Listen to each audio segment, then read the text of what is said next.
The bumps grew so large, like I was growing another head on top of my head. It hurt like crazy. The only thing I could think was, I'm losing my vision and I'm never going to see my child. I thought she would not live very long, and it scared me to death. Next, two medical mysteries that defy the experts.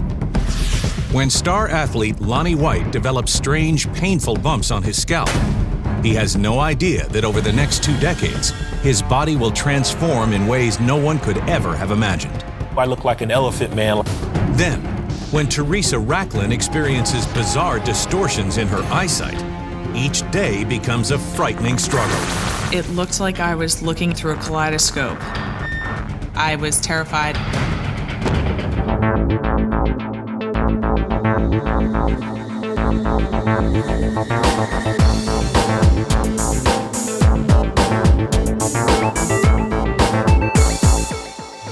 In the fall of 1986, Lonnie White, a star athlete at the University of Southern California, was looking forward to a big NFL career. I had set a record at USC for the most kickoff return yards in a season. I was really anticipating an opportunity to play in the NFL. Unfortunately, I wasn't drafted. So I signed as a free agent in the NFL, and I was able to make the team as a wide receiver and kickoff return specialist. Basically, you go to camp just like everybody else trying to make the 48-man roster. And in June of 1987, Lonnie starts training with a professional football team. I was so excited about going out to practice every day. While the competition for a spot on the team is fierce, Lonnie is confident he'll make it. They test your mind, your body, and your spirit. I consider myself the A1 state of health. I was able to run a 40-yard dash in 4.4 seconds. But a few weeks into training, just as Lonnie's hitting his stride, he notices something very strange. I woke up one morning and I realized that I had bumps on my head. They were huge. They were so painful, just on the touch. He was standing at the mirror and I noticed some bumps on his scalp. I didn't think that it was serious, and we kidded each other about any and everything. I started calling him Lumpy. It was a nickname that at first I laughed at. I wasn't that concerned until I was in the field. When I put the helmet on, it hurt so bad. You talk about pain. Oh, God. It hurt like crazy. I didn't want the coaches to know, just give them a reason just to cut me. So I would go to great lengths to hide this problem. And although Lonnie thinks he can handle the problem on his own, every tackle sends him into agonizing pain. I could take getting hit by a football guy. The pain, oh, it was just terrible. Determined to tough it out, Lonnie refuses to let anything stop him from playing pro football. But then, fate intervenes. Quarterback threw the ball up and Lonnie made the catch, but took a very vicious hit to the shoulder. All I saw was a bright white light. I dislocated my shoulder, and it turned out that was the end of my football career. No more football for me. That was it. After spending all these years working hard, and then to know that your career is over, it was tough. It was the worst feeling.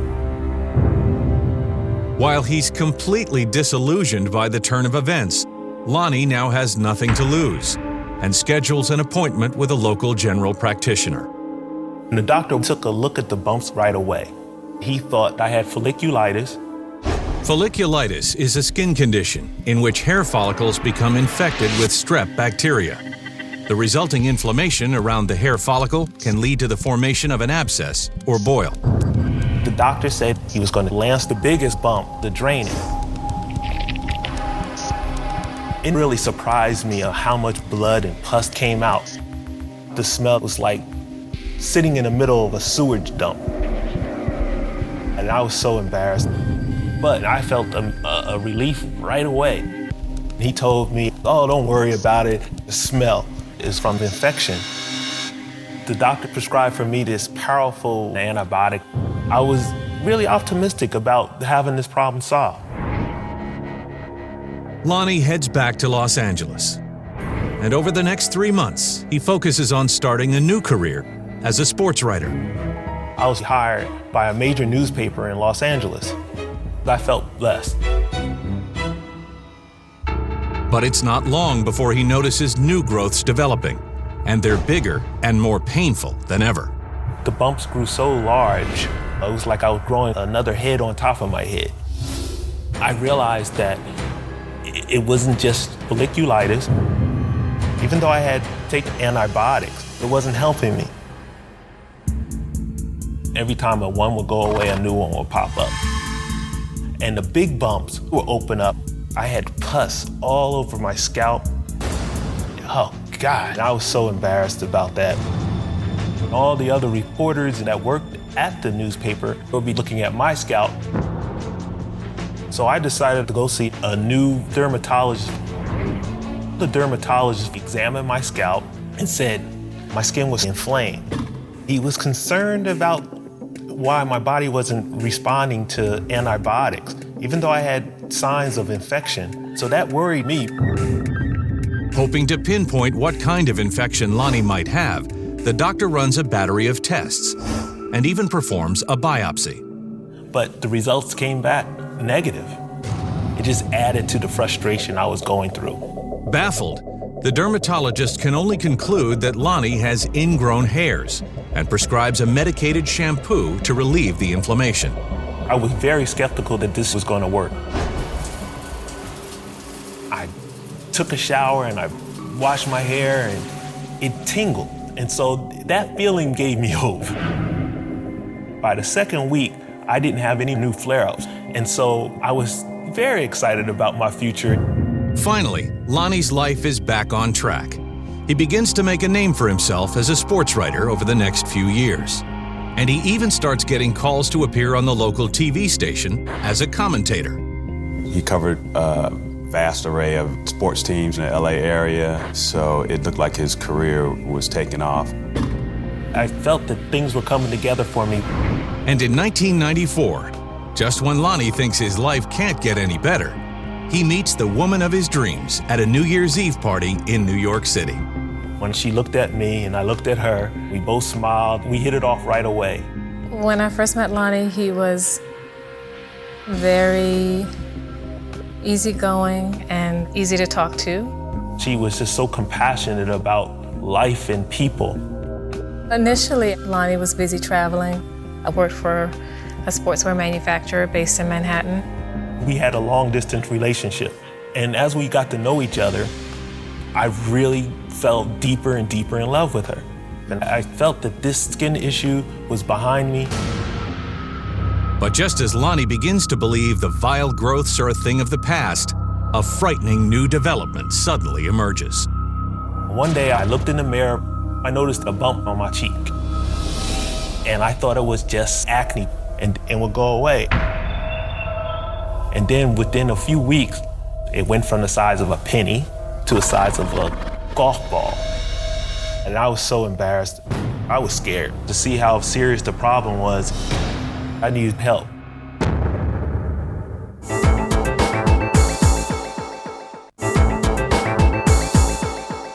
Seven years ago, sports reporter Lonnie White was plagued with massive, excruciatingly painful boils on his scalp that mysteriously went away. But to his horror, they've suddenly returned, this time on his face. The growths have become so unsightly, he's forced to turn down on-camera assignments. I looked really, really bad. As time wore on, I realized I wasn't being called for television appearances as often. Desperate for help, Lonnie checks in with a new doctor. The dermatologist looked at it and touched it and told me I had cystic acne. Cystic acne is a severe skin disorder in which abscesses form when oil ducts become clogged and infected. He numbed it up, lanced it, and the pus and the blood just came pouring out of my face. The doctor prescribed for me this powerful acne medicine that was supposed to dry up my skin so it won't be inflamed. I took the medication, but within the first week, I felt like a reptile. My skin was so dry and painful. Not only does the prescription fail to work, but a second bump begins to grow on Lonnie's face, and new boils start to appear on his scalp. It was a nightmare. You talk about frustrating. I was in tears. It was obvious that all my television opportunities had dried up. I felt that I was being punished for something I didn't even have any control over. Lonnie got very withdrawn. I didn't understand. I started avoiding people as much as possible. I did my best to keep my skin problems away from Kim, avoiding her when I had a flare-up on my face. At that time, I was in New York. I had no clue of what he was going through. After hiding his secret from Kimberly for 2 years, Lonnie reaches a breaking point and opens up about his horrible condition. I told her about my skin problem, and she was very supportive. When I realized the extent of his suffering, it was incredibly overwhelming.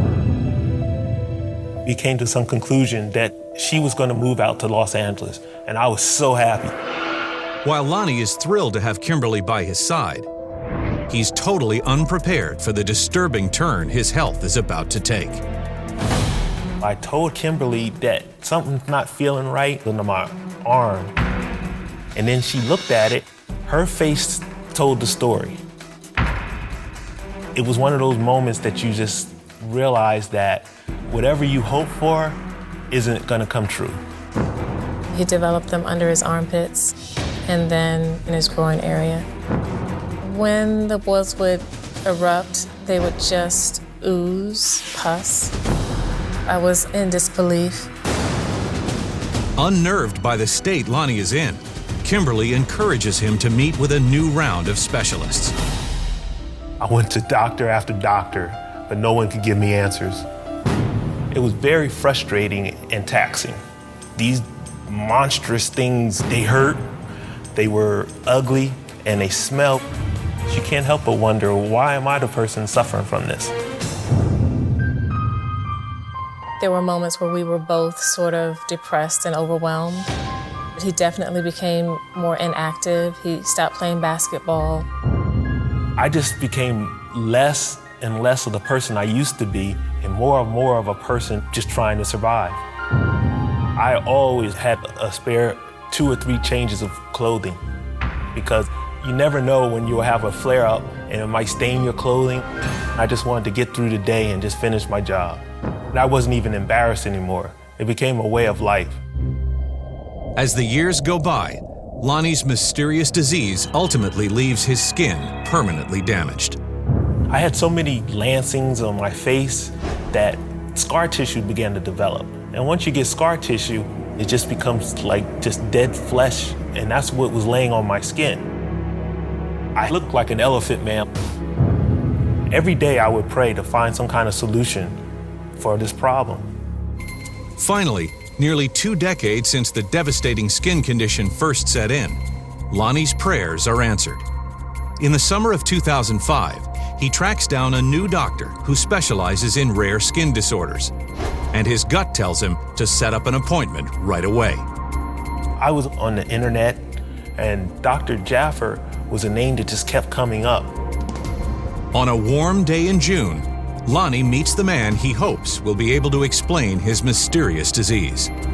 He was in a lot of distress and was very affected by his condition, and it clearly had a profound impact on his life. Lonnie presented with about 25 bumps and nodules in the inner thighs, the underarms, the scalp, as well as his face.